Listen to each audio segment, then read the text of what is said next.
The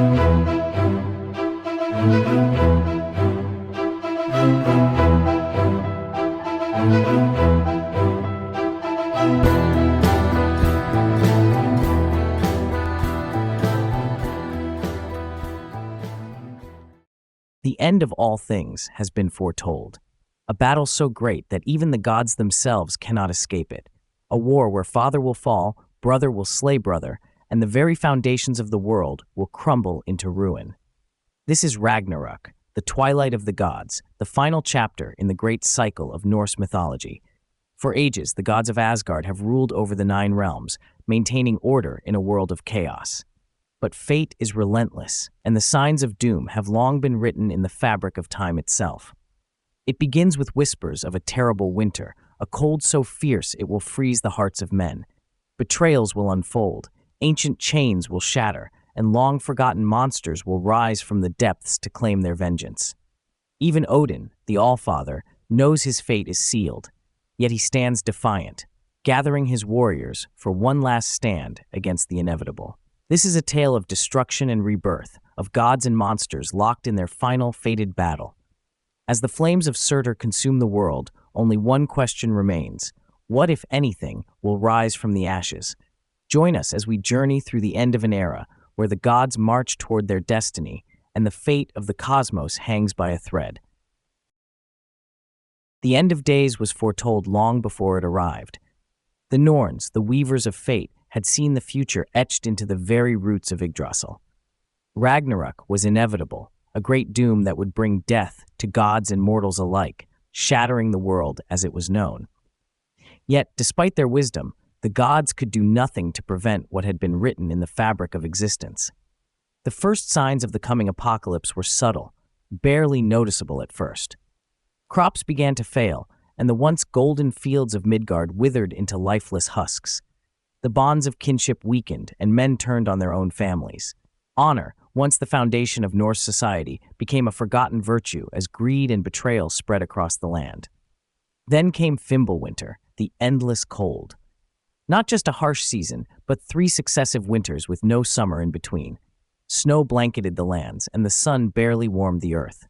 Food became scarce, and brother slaughtered brother for mere scraps. Wars broke out, not between nations, but within homes. The world grew dark, as if the very heavens mourned what was to come. Far above, Odin, the Allfather, sat upon his throne in Asgard, watching the signs unfold with grim resolve. He had known this day would come, yet even his vast knowledge and wisdom gave him no escape.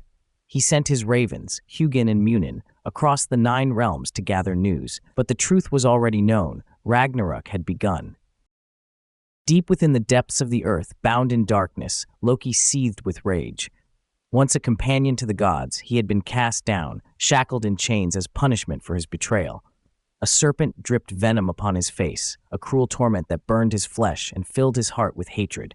He twisted and writhed in his bonds, cursing Odin and the Aesir with every breath. Far away, another prisoner waited. Fenrir, the monstrous wolf, son of Loki, had once run free in Asgard as a pup. The gods had raised him, feeding him, watching him grow, but they also feared him. They had tricked him, binding him in unbreakable chains beneath the earth. He had snapped iron like twigs, but the gods had forged Gleipnir, a fetter woven from impossible things, the sound of a cat's footsteps, the beard of a woman, the roots of a mountain. Bound and betrayed, Fenrir had waited, hunger and rage festering inside him. And now, the time had come. The bonds would break. The earth trembled as Fenrir stretched his limbs, shattering his chains with a mighty howl that echoed across the 9 realms. The great wolf was free, and his fury would be felt by all.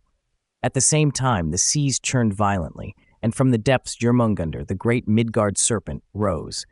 He had lain coiled beneath the waves for ages, encircling the world, growing ever larger. Now, his massive body broke the surface, scales glistening in the cold light of the dying sun. The very air became poison as his breath spread across Midgard.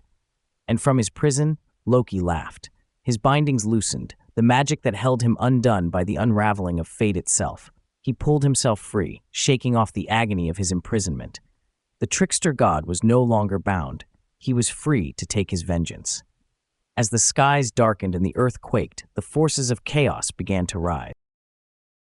Long before the first sword was raised in the Battle of Ragnarök, a tragedy had already struck the heart of Asgard. It was the death of Baldur, the shining god, that truly marked the beginning of the end.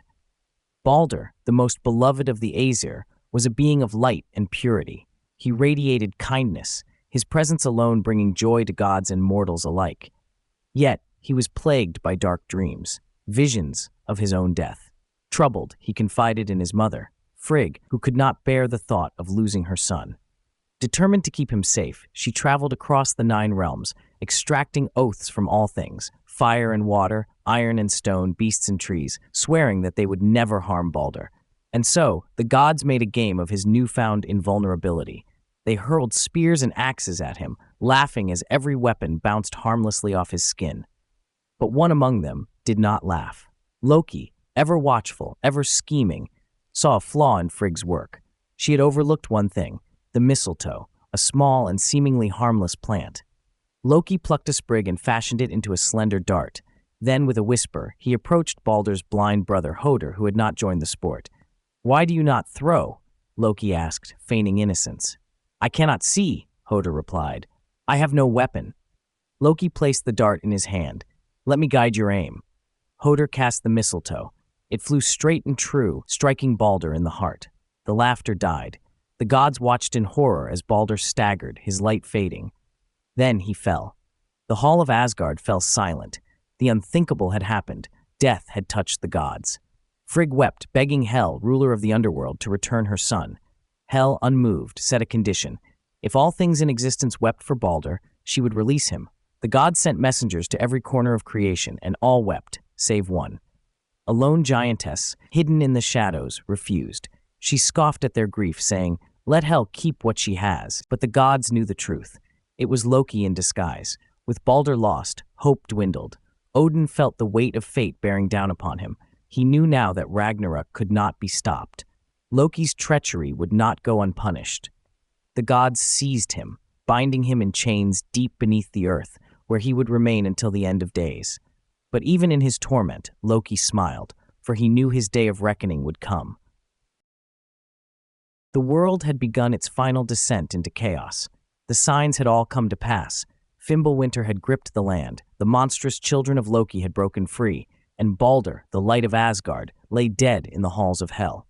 Now, as the great battle approached, both gods and giants made ready for war. Odin, the Allfather, wasted no time. He rode Sleipnir, his 8-legged steed, across the 9 realms, gathering his forces. In Valhalla, he stood before the Einherjar, the honored dead, warriors who had perished bravely in battle. These mighty spirits had feasted and trained for centuries, preparing for this very moment. Now, clad in gleaming armor, swords sharpened, they stood at attention, ready to follow their king to the end. Odin turned to his son, Thor, the strongest of the gods. The Thunderer grasped Mjolnir, knowing that his final battle approached. He had fought Jormungandr before, but this time, only one of them would walk away. Nearby, Freyr, god of fertility and prosperity, set aside his peaceful ways, wielding a sword that could fight on its own, but he had foolishly given it away long ago, leaving him vulnerable. On the other side of fate, the forces of destruction assembled. Deep in Jotunheim, the land of the frost giants, King Surtur readied his armies. The fire giant towered over all, his flaming sword illuminating the darkness. His kin, creatures of frost and flame, gathered in great numbers, their eyes burning with hatred for the gods. At the edge of the world, Naglfar, the ship of the dead, loosened from its moorings. It was a vessel unlike any other, its hull made from the nails of the unburied dead. Hel's forces, an army of restless souls, poured onto the deck, led by Loki himself. No longer bound in chains, he stood at the prow, his eyes alight with vengeance. His monstrous children, Fenrir and Jormungandr, loomed nearby, eager for slaughter.